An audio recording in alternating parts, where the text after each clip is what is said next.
les démarches qui ont été engagées, notamment par l'ensemble de ceux qui avaient été engagés en 2012, et ça a donné beaucoup de choses concrètes qui existent et qui ont été mises en œuvre, et d'ailleurs le plus souvent par les habitants eux-mêmes. Donc je pense qu'ensemble, on parviendra évidemment à mettre en place peu à peu des mesures qu'on peut prendre maintenant, mais ensuite, naturellement, il y a toute une série d'initiatives qui mettent un peu plus de temps et qui nécessitent donc un engagement du plus grand nombre possible de citoyens.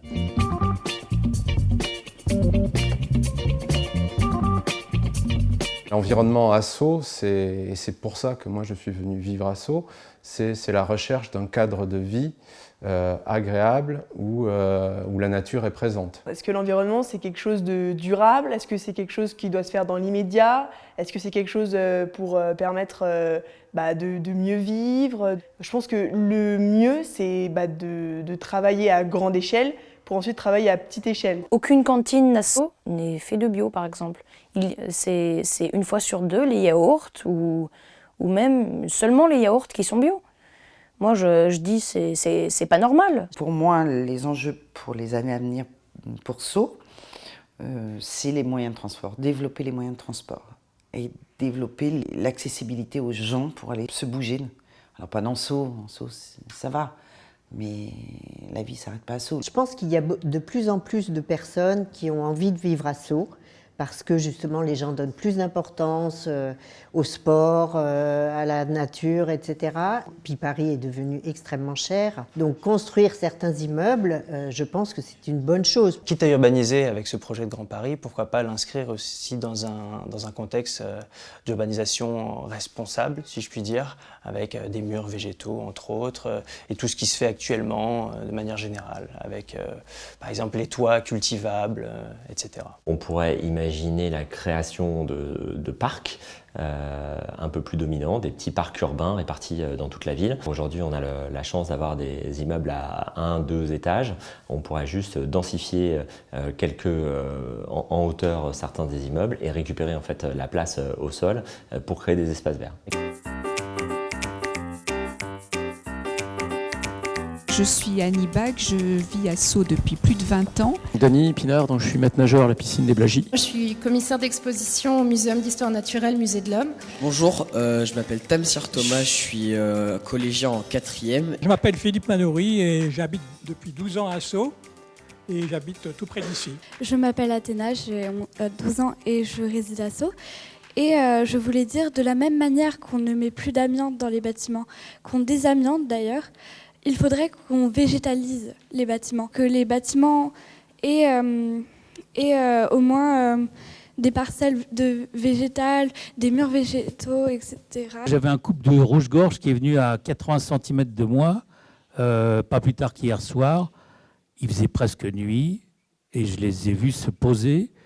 Et je vais paraître soit vieux gâteux, soit trop poétique, mais nous avons conversé. Et cet environnement, on le préserve aussi en gardant nos arbres. Il faut peut-être mettre une sorte de label, pourquoi pas, dans les quartiers ou les rues où les gens ont planté des arbres. C'est tout notre environnement qui, non pas est à repenser, mais à préserver en construisant, mais de façon harmonieuse avec cet environnement. J'avoue être assez démoralisée par l'évolution des constructions. Je conçois très bien que le monde évolue, les familles se décomposent et il faut 2 fois plus de logements quand les gens divorcent et c'est un vrai problème.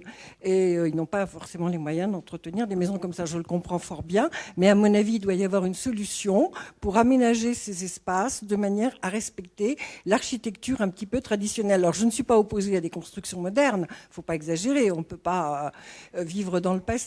Mais quand même, là, c'est beaucoup ces derniers temps. Ce qui nous paraît compliqué à Sceaux, en fait, c'est l'opposition entre un certain confort de vie. Il y a beaucoup de gens qui sont bien à Sceaux et qui ont beaucoup à protéger, en fait. On voudrait bien ne pas être envahi, ne pas avoir plus de monde, ne pas faire de concessions, enfin pas surtout.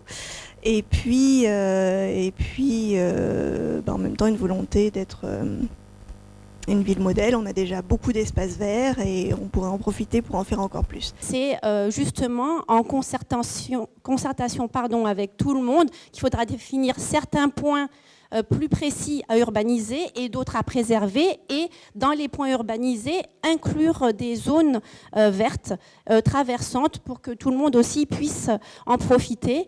En fait, je vous en parle aussi en connaissance de cause pour avoir pas mal voyagé et habité à Hong Kong, une des plus grandes métropoles donc en hauteur en Maune. Je suis C1 depuis pas très longtemps et par amour, en l'occurrence pour mon ami, et pas à titre d'attractivité spécifique de la ville, puisque j'y ai habité, moi j'habitais à Antony avant. Et pourquoi justement en fait pas spécialement Asso. J'entendais la demoiselle évoquer ces sujets justement, enfin d'écarts sociaux entre les deux quartiers, mais il y a juste un sujet économique et financier, je veux dire, par rapport à l'accessibilité de la ville. Donc attractivité, oui, évidemment, elle se mesure au prix du mètre carré. Il y a un vrai enjeu par rapport au pouvoir politique sur comment on maintient justement cet équilibre et cette mixité sociale au sein de la ville. Sceaux, en fait, peut pas être un ghetto de gens plutôt aisés, en fait, qui seraient dans un environnement favorable. Mais si Sceaux, parce qu'en fait, c'est plutôt une ville favorisée, pouvait devenir un exemple, essayer de diffuser des bonnes pratiques dans les communes environnantes, ça serait aussi certainement très utile. L'écologie, c'est pas inhérent à Sceaux, c'est un enjeu mondial, c'est un enjeu planétaire, et il y va du sort, vraiment j'ai envie de dire, de l'humanité. Ça devra dépasser le cadre de la ville, je veux dire qu'on n'a pas une frontière, faut que ça dépasse la commune, le département, le pays, parce que se débarrasser de nos déchets et les envoyer ailleurs, c'est d'une hypocrisie totale et absolue.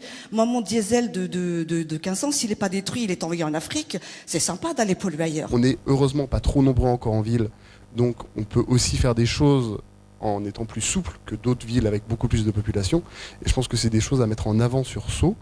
Je parlais de notre très estimé maire qui est vice-président, je crois bien, de l'Association des maires de France. Donc on pourrait aussi profiter de ça pour avoir un levier justement pour faire valoir une exemplarité sur un certain nombre de sujets, plus du côté écologique.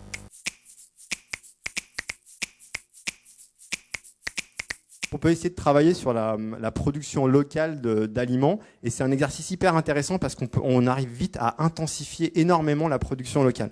L'allée d'honneur qui monte au parc de Sceaux, je vous le dis, de chaque côté, il y a des cassis et des groseilles. Si vous voulez, je vous explique. Ben non, mais en fait, on va pouvoir les multiplier. Si vous voulez, on fait un rendez-vous en septembre, on apprend à bouturer les cassis et les groseilles, et après, on est en abondance de cassis et groseilles. Hop, c'est fini. Problème suivant. Au lycée, quand on mange à la cantine, on doit trier nos déchets en fonction de... On met dans un bac si c'est du pain, des emballages.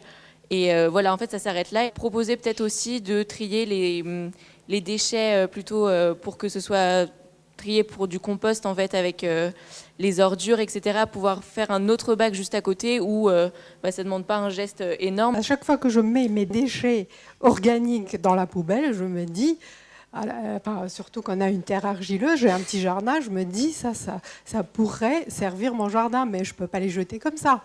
S'il y avait un compost dans le parc à côté, je l'irais les jeter et récupérer le compost une fois que c'est fait. Effectivement, ça serait sous la responsabilité de la puissance publique, mais il y aurait des gens du quartier qui se relayeraient pour essayer d'organiser ça. On parle beaucoup de récolter les déchets et de trier les déchets, mais il faudrait aussi penser à la production de déchets, parce que ces déchets, ils viennent pas de nulle part, ils sont produits. Par exemple, au Simply Market de Sceaux, je vois beaucoup de fruits, des bananes emballées encore dans des plastiques, et ça, je pense que c'est plus possible en 2019 et qu'il faut essayer que la ville soit acteur aussi de sensibiliser aussi les commerçants, que ce soit les petits commerçants comme les grandes surfaces alimentaires. Mais il faut faire très attention à ne pas tomber dans l'erreur à croire d'utiliser un produit qui est écologique et à l'utiliser à outrance, et en fait on retombe dans le même problème, parce que il n'y a aucun projet qui est écologique à 100%, aucune innovation technique, sociale qui est 100% efficace d'un point de vue écologique. Et donc je pense que le maître mot de l'écologie, c'est la sobriété. Donc faire attention à utiliser moins plutôt qu'inventer, et pour continuer à utiliser plus. Je pars du principe que l'environnement, ça doit inclure tout le monde. Petit, grand, moyen, il n'y a pas d'âge, il n'y a pas de catégorie sociale, etc. Et qu'il faut faire en sorte que l'environnement ne soit pas vu comme quelque chose de contraignant. On a des appartements qui ne sont pas forcément immenses, et donc du coup, pour faire du tri, effectivement, ça peut paraître comme une contrainte, parce qu'il faut avoir la place de mettre 2 poubelles, au moins. Bon. Et quand on a les gamins en bas à côté de nous qui viennent et qui surveillent où est-ce qu'on jette le petit papier et le petit carton, forcément, ça nous oblige derrière à continuer notre démarche. J'habite en HLM, j'en suis très contente de cette HLM, mais je vois que les consommations d'électricité sont de plus en plus élevées et on n'a aucune isolation thermique. On a des radiateurs électriques qui sont ce qu'on appelle des grille-pains, qui consomment énormément et c'est le plus cher pour les gens qui ne sont pas les plus riches. Ce à quoi on a pensé en regardant la vidéo, c'est pourquoi pas solliciter les étudiants pour des projets. Donc l'un des habitants parlait par exemple de se retrouver pour aller nettoyer la ville. Je pense que les étudiants seraient capables de... Bon, bien sûr, il y a toujours le travail, mais de consacrer 1 ou 2 heures, se répartir des tâches, des secteurs de la ville. Au fur et à mesure que les réunions se déroulent, on voit émerger des idées de plus en plus formidables. Moi, je suis repartie de la dernière avec des petits papiers, des adresses, puis finalement, je me suis dit, non, je ne vais pas toute seule aller recontacter un tel ou un tel. Là où j'ai le plus besoin de l'aide de la ville, c'est justement pour permettre qu'on se réunisse encore. Il manque peut-être une chose, j'ai pas d'idée moi particulière, mais ce serait de partir d'expériences déjà existantes, et je pense notamment à la ville de Fribourg en Allemagne, qui a complètement conçu et repensé sa ville. Alors à la fois au niveau de l'habitat, au niveau des énergies, au niveau des transports. Et je pense que si on pouvait avoir lors d'une prochaine réunion un compte-rendu d'expérience, que des gens de la ville aillent passer 2 jours là-bas, bon, c'est pas une fortune, et reviennent un peu avec ce retour d'expérience de ce qui a été concrètement fait dans une ville importante quand même, Fribourg, ça permettrait peut-être de donner un fil directeur qui permette de structurer l'action.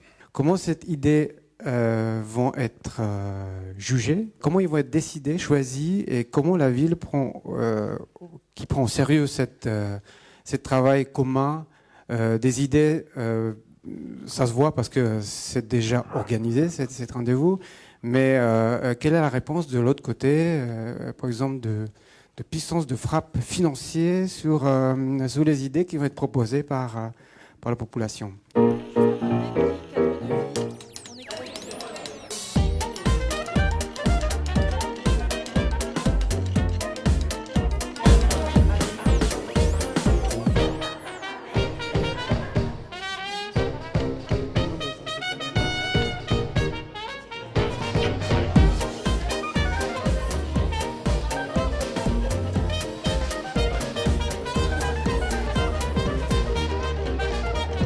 C'est aussi le problème de densification. Comment faire pour éviter que les gens qui ne peuvent pas laisser le pavillon dans la famille soient rachetés par les promoteurs? J'entends que ça ces jours-ci.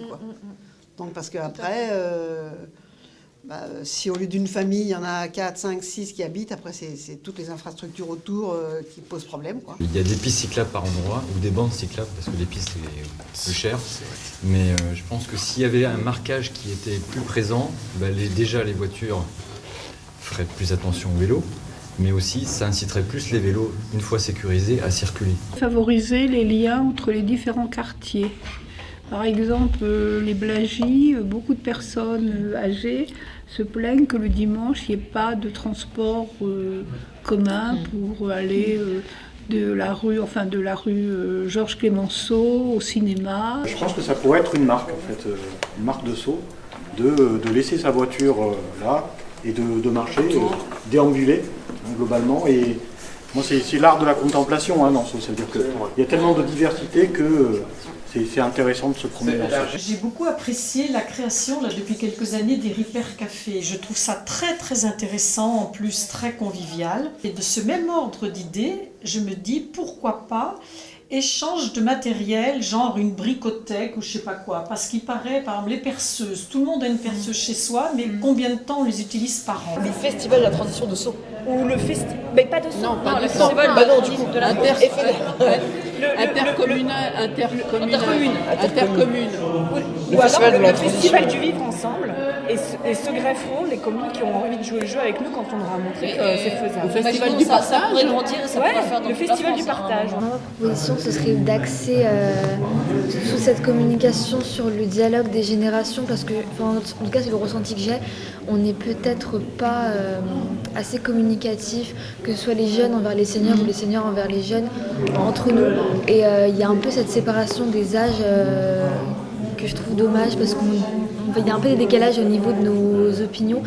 Enfin, c'est ce qu'on pense, mais peut-être pas. Pour moi, au même titre que le français ou les mathématiques, l'écologie, ça s'apprend. Sans éducation des enfants, le changement sera forcément trop tardif.